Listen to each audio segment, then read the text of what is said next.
अभी हमने इस प्रश्न को हल किया। 501 में से 25 को कम किया, हमारे पास बचे 476। ठीक, हमने इकाई हमारे पास में एक थी, एक इकाई में से 5 इकाई कम नहीं हो रही थी, तो दहाई से मांगा, फिर दहाई सैकड़े पे बस गई, सैकड़े से लिया उन्होंने उधार। अब यदि मान लो एक नया प्रश्न हमारे सामने आ जाए कि 200 में से 75 को कम करना है, तो इस प्रश्न को अपन कैसे हल करेंगे वो समझे हम, है ना। ये देखो आप 200 में से 75 को कम कैसे करेंगे वो देखो, यहाँ देखिए, ये हमने यहाँ रख दिया। अब हमारे पास में प्रश्न ये देखो आप, ठीक, ये 200 में से हमने 75 को कम करना है। अब यहाँ देखिए ये 200 लिखा हुआ है, इकाई के स्थान पर शून्य लिखा हुआ है, करेक्ट। दहाई के स्थान पर भी शून्य और सैकड़े के स्थान पर 2, मतलब 2 सैकड़ा है। 1 सैकड़ा मतलब 100 और 2 सैकड़ा मतलब 200 और 200 में से कम करना हमको 75 कम करना है, क्या गरिमा। अब हम ये देखें कि यहाँ पे गरिमा इकाई के स्थान पे क्या लिखा हुआ है, 0 लिखा हुआ है। अब हमको यहाँ पे इस 0 इकाई है और इस इकाई के नीचे यहाँ इकाई कितनी लिखी है हर्षिता, 5 इकाई।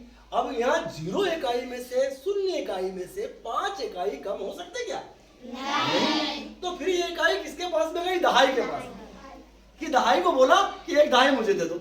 अब दहाई ने क्या बोला कि मेरे पास तो क्या है, 0 है, मेरे पास में शून्य है। दहाई ने बोला मेरे पास में कुछ भी नहीं, देखो इसके पास में कुछ नहीं, दहाई के पास भी कुछ नहीं। तो फिर दहाई किसके पास में गई, सैकड़े, और सैकड़े अतुल खड़े हो। अब ये बता सैकड़े के पास कितना सैकड़ा है, 2 सैकड़ा। तो किसने मांगा इससे, दहाई ने मांगा। किससे मांगा, सैकड़े से मांगा। और क्या कहा उसने कि मुझे 1 सैकड़ा उधार दे दो। तो ये 1 सैकड़ा इससे उधार लिया 2 सैकड़े से, तो उसके बाद बचेगा 1 सैकड़ा। और हमारे पास में ये पता है कि जैसे ये सैकड़ा दहाई के पास आएगा तो हमको पता है कि कितनी दहाई से 1 सैकड़ा बनता है,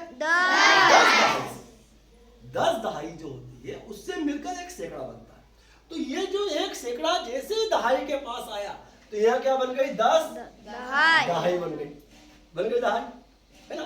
अब ये इकाई के पास में शून्य है, अब ये शून्य जो इकाई है वापस दहाई के पास में गई कि अब आपके पास में 10 आ गए हैं, मुझे 1 दहाई दे दो। तो फिर इससे दहाई ने 1 दहाई दे दी, तो इसके पास दहाई कितनी बची, 9 दहाई बची, है ना। अब जैसे वो 1 दहाई इस इकाई के पास में जाएगी तो हमको पता है कि कितनी इकाई मिलकर 1 दहाई बनती है, 10 इकाई से मिलकर 1 दहाई का निर्माण होता है, ठीक है। तो यहाँ पे जैसे वो 1 दहाई इस इकाई में गई तो 10 इकाई बन गई 10 इकाई, है ना। अब हमारे पास ये 10 इकाई में से हमको 5 इकाई को कम करना है। तो हमने देखा है 10 इकाई में से 5 इकाई कम करी तो कितनी दहाई इकाई बची है हमारे पास में, 5 इकाई बची। कितनी बची है, 5 इकाई बची, देख लो आप, करेक्ट। अब हमारे पास में दहाई कितनी है, 9 दहाई है। अब 9 दहाई में से कितनी दहाई कम करना, 7 दहाई कम करना। 9 में से 7 कम करना, 9 दहाई में से 7 दहाई कम करना। कितनी दहाई बचेगी अब हमारे पास में, 2 दहाई हमारे पास में बची। कितनी दहाई बची, 2 दहाई बची। ये 2 दहाई लिख दी हमने। अब आगे देखें हम, अब यहाँ इकाई के बाद में दहाई है, दहाई के बाद में सैकड़ा पे आ गए। अब यहाँ सैकड़ा कितने हैं, 1 सैकड़ा। और हमने यहाँ देखा तो हमारे पास में ये बताओ कि ये यहाँ पे कुछ क्या है हमारे पास में, 0 है ना सैकड़ा। तो यहाँ 1 सैकड़ा का पूरा 1 का 1 ही रहेगा, क्या रहेगा, 1 का 1 ही रहेगा। ये हमारे पास में 1 सैकड़ा हो गया, देखो आप।